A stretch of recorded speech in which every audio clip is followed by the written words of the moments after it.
Hi, Assalamualaikum warahmatullahi wabarakatuh. Ar-Rahnu is Islamic pawnbroking system that offer interest-free financial by allow individual to play valuable item as usually gold. It operates under Sharia principle using contracts such as Qadrul Hasanah. This system is especially helpful for B40 community, small trade and women entrepreneur because it provides fast access to cash without falling into riba. Despite all the benefit, many Malaysians, especially in rural and low-income areas, are still not using Ar-Rahnu. Assalamualaikum and very good day to everyone. My name is IZRA KARMILA binti ROSLAN and my metric number is 2023399995. Today, I will presenting the first issue in the article titled Ar-Rahnu Issue and Penyelesaian Semasa by Hassan and Zain 2021, which discuss the current challenges in the implementation of Ar-Rahnu in Malaysia. The main issue is conflict, the contract integration. The conflict arising from combining multiple Islamic financial contract into one Ar-Rahnu structure. In Malaysia, Ar-Rahnu is commonly structured using combination of four contracts, which is known as Qardul Hasan, which refer to a benevolent loan, Wadiah Yad Al-Damana, safekeeping with liability, Ar-Rahnu, the pledge, and also the Al-Ujra, which refer to a fee for safekeeping service. While this combination is practical, it creates Sharia concern, especially when the loan and the fee are connected.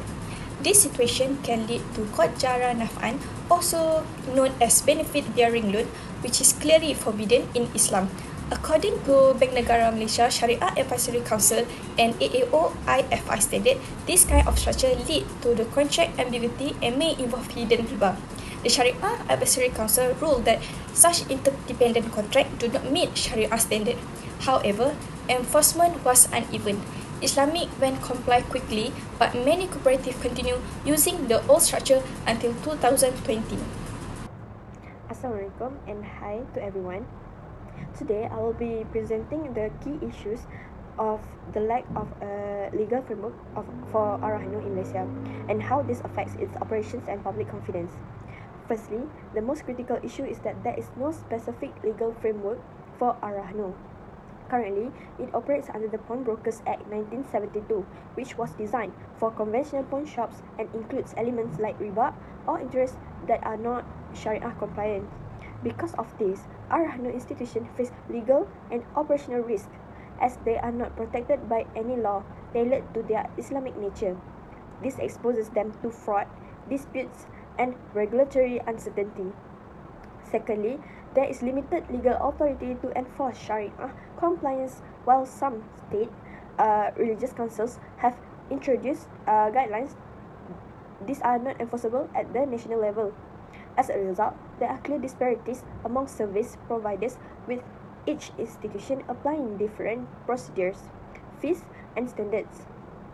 This inconsistent weakens the overall credibility of the Ar-Rahnu system. Lastly, we face the issue of inconsistent Sharia practices. In 2019, Bank Negara Malaysia's Sharia Advisory Council highlighted that certain Ar-Rahnu contract structures, especially those missing Qard and Ar-Rahnu, were not fully compliant with Sharia principles. This leads to a lack of a proper legal foundation, which in turn affects public trust. When there is uncertainty in how Islamic laws are applied, people begin to question whether Ar-Rahnu is truly a safe and ethical financial option. In conclusion, these legal shortcomings must be addressed to protect Ar-Rahnu institutions, ensure uniformity, and rebuild public confidence in this important Islamic financing system. Thank you. Assalamualaikum, my name is RADZIAH binti RAFAR. I will be discussing on issue 3, the limited uptake and underutilization of Ar-Rahnu financing by micro-entrepreneurs, particularly in community-based Islamic financial institutions. Despite Ar-Rahnu's rapid development as a Sharia-compliant alternative to conventional pawnbroking, its potential to support micro-entrepreneur remains underexplored. A 2020 study by Yahya involved 350 small-scale Muslim entrepreneurs in Kelantan revealed that while Ar-Rahnu is positively viewed, most respondents only use it for short-term personal needs, not for business purposes. There are several reasons for this. First, Ar-Rahnu is still widely seen as an emergency financial tool rather than a strategic business solution. Second, the requirement for gold as collateral limits access, as many micro-entrepreneurs do not possess gold in sufficient quantity to secure meaningful financing. Third, most Ar-Rahnu products are not tailored for business use. They offer limited loan size and rigid repayment terms. Additionally, Ar-Rahnu is not as well promoted or integrated into MSME development frameworks compared to institutions like the Kun Nasional or Amanah Ikhtiar Malaysia, which offer more structured business financing and support. As a result, many micro-entrepreneurs miss out on Ar-Rahnu true potential to support and grow their businesses. Hi everyone, my name is Nur Nazira binti Muhammad Nizam and my student ID is 2023185461. Now I will present about the first issue, that is inadequate internal control and Sharia government in Ar-Rahnu, which has become a growing concern particularly in cooperative run institutions after 2019. Although when negara Malaysia introduced the Sharia government framework (SGF) to provide clear guidelines, its implementation in the Ar-Rahnu sector remained inconsistent. According to 2023 study by Zainul Nadia Baharudin, many Ar-Rahnu cooperative lack structured Sharia audit, risk management, and internal compliance system. As a result, decisions regarding safekeeping fees, redemption policies, and gold collateral valuation often bypass the necessary Sharia vetting, which potentially leading to practice that violate Islamic financial principles. Another critical issue is that many Ar-Rahnu staff were unaware about the 2020 SAC ruling on integrating run and tawarruk contract, according to 2023 industry study funded by Noor. This lack of knowledge exposed institutions to Sharia non-compliant risks. Lastly, the absence of dedicated Sharia officer. Many cooperatives hire part-time or outsource Sharia consultants who are not involved in daily operation. According to 2024 study by MOHAMAD, some cooperatives even fail to separate operational and Sharia function, which raise the risk of conflict and interest and non-transparent fee structure, which possibly on riba. In conclusion, this issue highlight the urgent need for stronger governance structure, full-time Sharia officer, and regular staff training to ensure that our practice remain ethical, Sharia compliant, and trusted by the public. For the last issue, limited awareness and literacy. Many people are simply not familiar with how Ar-Rahnu works. The Arabic term and Islamic financial concept can be confusing to those who do not prior exposure. As a result, they avoid using Ar-Rahnu because they do not trust what they do not understand. Also, the level of financial literacy in the B40 group is still low. This market is individual for them to make informed financial decisions, even when the service is affordable. On top of that, promotion and outreach efforts are weak. Very few people see or hear about Ar-Rahnu are weak in their daily life. Without strong promotion, awareness stay low, and so does users. To address the conflict from mixing multiply contract in Ar-Rahnu, I recommend by restructuring the product using the tawarruk model. This model involves buying commodities on deferred payment basis and then selling them to obtain cash. It ensures the income comes from genuine trade transaction and not have any hidden charge. Tawarruk has gained acceptance in modern Islamic finance because it is transparent, aligned better with the objective of Sharia. This recommendation is also in line with the Islamic Financial Service Board, which promote clarity and legal certainty in financial contracts. Bank Negara Malaysia Sharia Advisory Council is in 2019 ruling that the old Ar-Rahnu model was not compliant due to its independence contract. Besides offering liquidity, tawarruk also support economic stability and financial inclusion, contributing to the broader goals like sustainable development. In Malaysia, this model is widely used under name commodity murabahah, serving various products like personal financing, microfinance, and deposit alternative.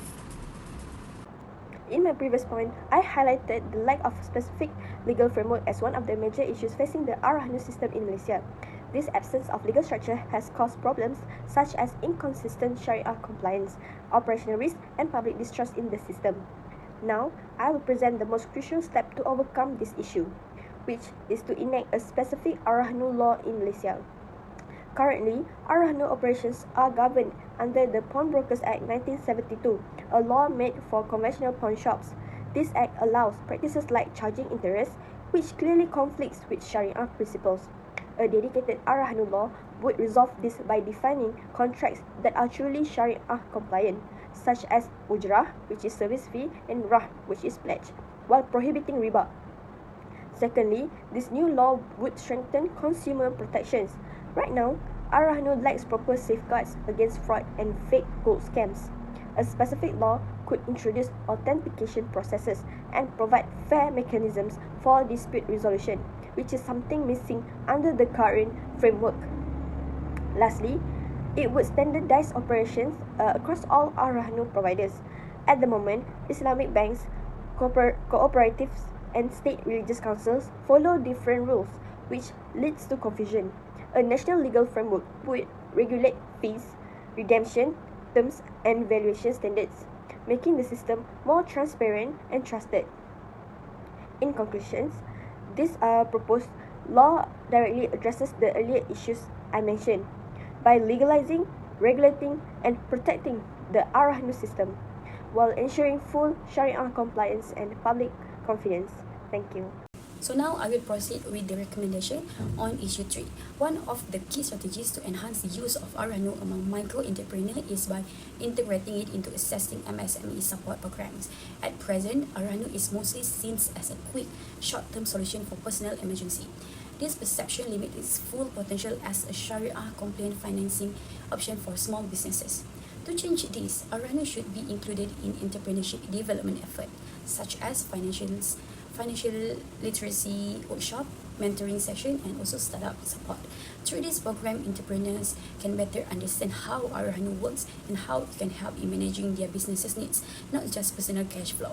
According to Yahya in 2020, this shift in perception can significantly increase the uptake of Ar-Rahnu among small business owners. Furthermore, collaboration with agencies like Tekun Nasional, SME Corp, and Amanah Ita Malaysia can strengthen this integration. These agencies already have close ties with the micro-entrepreneurs community. By co-organizing event and educational program, Ar-Rahnu can be repositioned as a trusted financing alternative. As highlighted by ZUL Hazman and Yatim in 2024, such strategic integration builds trust and increased adoption among entrepreneurs. In the long term, this approach supports Malaysia's broader goals of financing inclusion and grassroots economic empowerment through Islamic finance. Thank you. Next, the third recommendation, I like to focus on the need to develop a committed and skilled Sharia governance organization in Ar-Rahnu institution, especially those governed by cooperative. One of the key weaknesses identified in the research study is the lack of full-time and qualified Sharia personnel. According to MOHAMAD 2024, many cooperatives rely on external or part-time consultants who are not involved in the day-to-day operations. This creates a serious gap between operationalization and Sharia compliance, especially in the area like loan structuring, goal evaluation, and fee charge. Without internal oversight, institutions risk additionally violating Islamic principles, which could damage their reputation and expose them to regulatory consequences. To address this, Ar-Rahnu provider should appoint full-time Sharia officer with strong background in Islamic finance and fiqh muamalat. This officer should be involved in all key operations from contract review to marketing approval and work closely with senior management. In addition, each institution should establish a Sharia committee consisting at least 3 certified members in the line with Bank Negara Malaysia requirement. This committee would be responsible for issuing internal ruling, monitoring compliance, and advising the board of directors on Sharia matters. Lastly, by embedding a strong Sharia government framework, institutions can achieve real-time compliance, reduce reliance on external audit, and uphold the ethical value of Islamic finance. As noted by Screen 2019, this internal body can also help interpret new SEC ruling and adapt to evolving regulatory standards. In the long term, this proactive approach ensures that Ar-Rahnu operation align with Maqasid al-Shariah. To address the issue, I propose three solutions. First, we need to launch financial education program. This should be held at the community center and school, using a simple visual explanation of how Ar-Rahnu works. Second, we must improve promotion and outreach. Ar-Rahnu provider should use social media, real life success story, and local event to connect with the public. The goal is to make Ar-Rahnu feel familiar and trustful. Lastly, we should embed Islamic financial literacy into existing institutions. For example, school, vocational training center, and NGO that work with low-income groups can include Ar-Rahnu as part of their training module. This will ensure long-term understanding and confidence in the system. As a conclusion, Ar-Rahnu played a significant role in Malaysia's Islamic finance system, especially in helping the B40 group, women, and micro-entrepreneurs access ethical, interest-free finance. However, its full potential is limited of several issues, including contract structure conflict, lack of a legal framework, weak Sharia governance, and low financing literacy among the public. To address this challenge, several key reforms are recommended. These include restructuring Ar-Rahnu using the Tawarruk model for better Sharia compliance, enacting a dedicated Ar-Rahnu law, integrating its service into MSME support program, hiring full-time Sharia officer, and also by improving public awareness through targeting education. For this improvement, Ar-Rahnu can be more transparent, accessible, and aligned with Maqasid al-Sharia, ultimately serving as a reliable and inclusive solution that empower community and strengthen trust in Islamic financial practice.